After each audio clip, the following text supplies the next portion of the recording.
Somewhere in the Bay of Bengal, 50 kilometers west of a modern Indian city with direct flights to London and New York, there is a small square of jungle that belongs to a different universe entirely. It is ringed by coral reef, covered by dense forest so thick you cannot see the ground from above, and home to a tribe of hunter-gatherers who have lived there in complete isolation for 60,000 years. You are not allowed to visit, not because of permits or bureaucracy or restricted military zones, because the people who live there will kill you. They have fired arrows at helicopters, killed a missionary, and turned back every attempt at contact for as long as anyone has been trying. The world has largely taken the hint, but while no outsider has ever sat inside their homes, science found a different way in, and what it found doesn't just explain one remote tribe. It changes the story of all of us. North Sentinel Island is small enough to feel like an accident of geography. 60 square kilometers of dense tropical forest rising out of the Bay of Bengal, roughly square in shape, ringed entirely by coral reefs that have wrecked more than one vessel that got too close. Two peaks rise around 120 meters above sea level near the center of the island, and that detail matters more than it sounds. When the 2004 tsunami tore through the Indian Ocean and devastated coastlines across the region, those elevations almost certainly saved lives on North Sentinel Island. The tribe was spotted afterwards from a surveillance helicopter, very much alive, firing arrows up at it. Business as usual.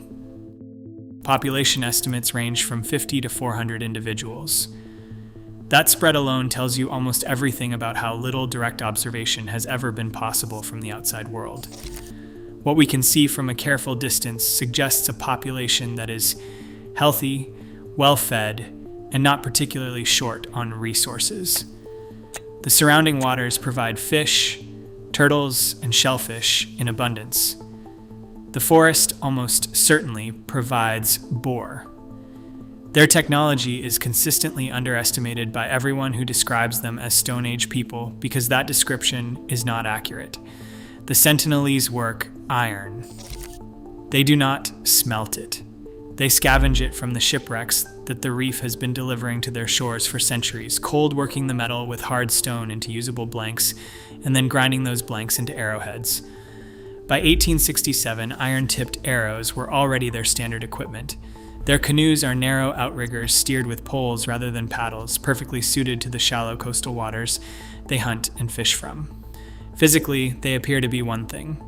But here's where the story takes a turn that nobody who first laid eyes on them could possibly have anticipated. Genetically, they are something else entirely. The written history of contact with North Sentinel Island begins in 1771 when an East India Company officer named John Ritchie spotted fires burning on the shore and made the single best decision anyone has ever made in the entire history of this island. He sailed on, no casualties, no incident, an extremely rare outcome. It would be nearly a century before anyone felt compelled to try again. In 1867, an Indian merchant vessel called the Nineveh was wrecked by a monsoon on the reef. All 86 crew members made it to the beach and spent 2 days there, apparently unaware of exactly whose beach they were on. On the third morning, they found out.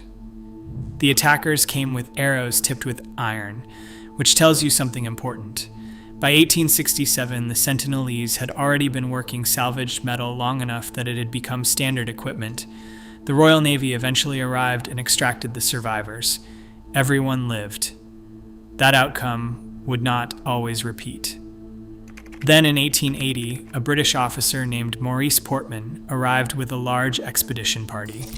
On his second visit, his team encountered a Sentinelese family in thick forest and captured 6 of them, transporting them back to Port Blair in the interest of science. The 2 adults died almost immediately of disease. The 4 children were returned to the island with gifts and almost certainly with pathogens their immune systems had no framework for. Portman later wrote that the expedition had accomplished nothing except increasing their general terror of outsiders. He was at minimum right about that. In 1896, an escaped convict from Port Blair drifted to the island on a makeshift raft. A search party found him on the beach, dead, filled with arrows. The boundary had been established. It was not subtle, and it would hold for over a century. John Allen Chow was born in Alabama in 1991 and grew up reading adventure stories about frontier missionaries and boys befriending native peoples on the edges of the known world. He attended a Christian high school, became an avid outdoorsman, and somewhere along the way developed a specific and consuming obsession with bringing the gospel to isolated tribes. He trained for it deliberately, taking wilderness survival courses and studying linguistic anthropology. He also cited Jim Elliot, a missionary who was killed by a tribal group in Ecuador, as one of his primary inspirations. As warning signs go, that one is fairly unambiguous. He identified North Sentinel Island specifically as his destination and described it in his journal as Satan's last stronghold. The anthropology courses, it appears, did not cover the module on projecting your own theological framework onto people who have no concept of what theology is. In November 2018, he persuaded local fishermen to take him to the island. On his first attempt, he kayaked to shore, threw a fish to two Sentinelese he encountered on the beach, and paddled away without being shot. He interpreted this as encouraging. He returned the same day and tried to repeat their words back to them. They burst out laughing. Then a child shot an arrow directly into the Bible he was holding in front of his chest. He swam a mile back to the boat and described the entire encounter in his journal as evidence of progress. The following morning, he returned for a third time. His final journal entry asks God whether it would be wiser to leave. He concluded it would not. He wrote a goodbye to his family. The fishermen, watching from a distance later, reported seeing the Sentinelese drag something along the beach and bury it. The Sentinelese were defending their home against an intruder who had been warned repeatedly and came back anyway. They are the victims in this story. While every expedition to North Sentinel Island was being repelled by arrows, a quieter investigation was underway on the neighboring islands, one that didn't require anyone's permission and didn't end with a body on a beach. Scientists were extracting ancient DNA from skeletal remains across the Andaman archipelago, and what they found was striking enough to demand serious attention from anyone interested in the story of our entire species. The methodology is the same that has been reshaping our understanding of Bronze Age history. Genetic material is extracted from teeth and inner ear bones, where biological information survives longest, and then carefully sequenced. Applied to ancient Andamanese remains, the results were extraordinary. The Andamanese, and almost certainly the Sentinelese as the most isolated population among them, carry ancestry that traces back to some of the earliest modern humans to ever leave Africa. Their lineage does not connect neatly to any mainland Asian population. It sits apart, ancient, and remarkably intact, preserved by geography in a way that has almost no parallel anywhere else on Earth. Estimates place their ancestral line on these islands at over 40,000 years. That is older than agriculture, older than bronze, older than every civilization that has ever risen and collapsed while they continued fishing from outrigger canoes in the Bay of Bengal. The physical appearance that led generations of outside observers to draw confident and entirely wrong conclusions about their origins is essentially a red herring.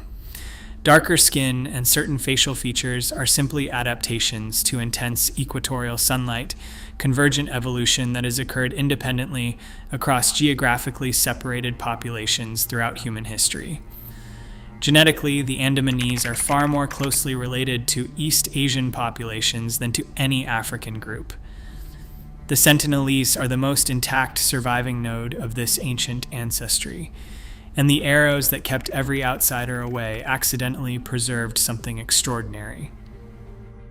For most of the 20th century, the dominant model of how modern humans spread across the planet placed the primary dispersal route through the Middle East and into Central Asia, with populations gradually fanning outward across the Eurasian landmass over tens of thousands of years. That model is not wrong exactly, but it is incomplete, because the genetics keep pointing towards something that happened earlier, faster, and along a completely different route. The southern coastal dispersal hypothesis proposes that the first wave of modern humans out of Africa didn't head northeast into the continental interior. They followed the coastline, moving through the Arabian Peninsula, along the shores of South Asia, through Southeast Asia, island hopping where necessary, and possibly reaching Australia as far back as 65,000 years ago. Not gradually settling a continent, hugging a coast, exploiting marine resources, moving with a speed that the inland route simply couldn't match. The Andamanese genetics sit directly in the middle of this argument. Their ancestry connects to this early coastal wave in a way that later mainland Asian populations simply do not. Those later migrations moved through different corridors, carried different genetic signatures, and largely replaced or absorbed whatever the first wave had left behind on the mainland. The Andaman Islands, sitting offshore and accessible only by water, were bypassed. The people already there stayed there, and their genome retained the signal that everywhere else was overwritten. The connection extends even further. Ancient DNA from Papuan and Aboriginal Australian populations shows shared deep ancestry with the Andamanese, the same biological fingerprint preserved at opposite ends of the same ancient coastal route. A thread running from the Bay of Bengal all the way to the Torres Strait, visible only in the genetics, documenting a migration that left almost no other trace anywhere else on Earth. The arrows kept everyone out, and in doing so, they preserved the memory of everything. There is a paradox at the center of this story, and it is worth sitting with. The science that reveals how irreplaceable the Sentinelese are to our understanding of human history is the exact same science that makes the strongest possible case for never disturbing them to gather more of it. Some questions are worth leaving unanswered. This is one of them. Look at what happened to the neighboring Andamanese tribes who were not protected by an impenetrable reef and a reflexive hostility to outsiders. The Jarawa and the ONGE were brought into sustained contact with the modern world. Medicine was offered, settled housing was provided, access to food systems they had never developed themselves was introduced. The intentions were genuinely benevolent, the outcomes were not.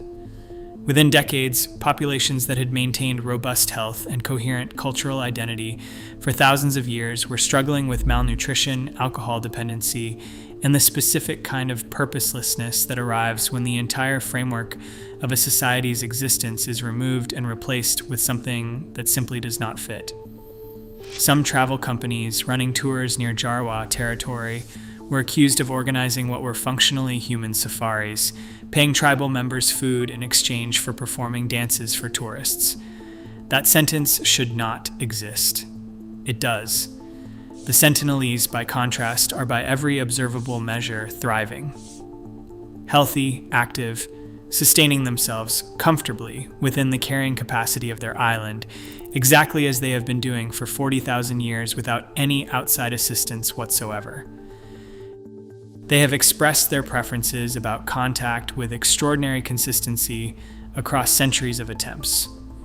The correct response is not a better contact strategy or a more carefully worded approach. It is to stop. The isolation that makes them scientifically extraordinary is not something that happened to them. It is something they chose, defended, and enforced.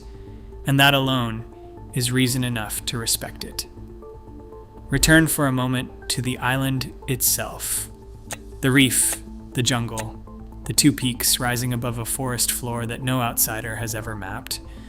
A small square of the Bay of Bengal where 60,000 years of human history have been preserved not by museums or governments or scientific institutions, but by the people living there, with bows drawn, on their own terms. The Sentinelese will almost certainly never know that their DNA is rewriting textbooks about where all of us came from. They don't need to. They were fishing those reefs and working salvaged iron into arrowheads long before anyone thought to extract meaning from ancient bones. And they will continue doing exactly that regardless of what geneticists conclude in laboratories on the other side of the planet. The closest you will ever see them is from the window of a plane passing overhead. That is exactly how it should be.